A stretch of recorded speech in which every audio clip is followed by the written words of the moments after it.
لم يعد صاحب هذه السيارات الفخمة النجم الأوحد في مدينة برشلونة، فميسي بات يتقاسم بعضا من نجوميته مع الوافد الجديد نيمار دا سيلفا. من الآن فصاعدا سيكون تاتا مارتينو مطالبا بخلق أجواء مثالية بين اسمين كبيرين سيقاتلان من أجل تصدر الصحف الرياضية الكتالونية.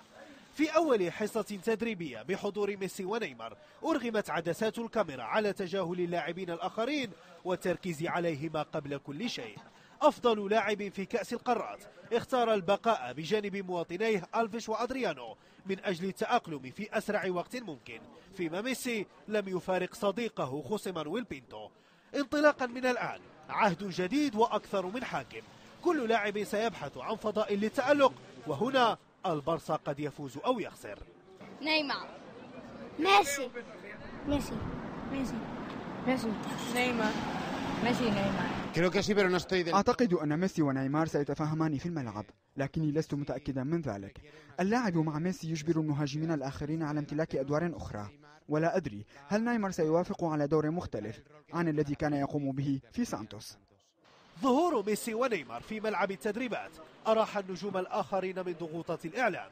كل اللاعبين الذين شاركوا في كأس القارات دخلوا مرحلة الجد، فيما باتت التساؤلات المطروحة محددة وواضحة.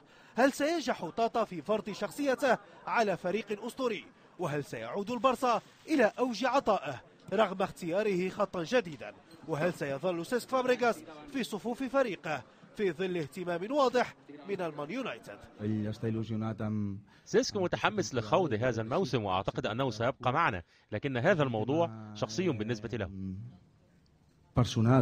في انتظار مجيء قلب دفاع على وجه السرعة، يتأهب بطل إسبانيا لخوض مباراة غدانسك التي أجلت بسبب النهاية المفاجئة لحقبة تيتو فيلانوفا.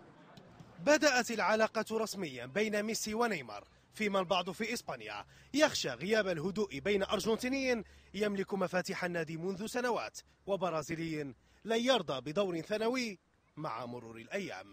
أشرف بن عيد، الجزيرة الرياضية، من المدينة الرياضية جوان غامبر، برشلونة.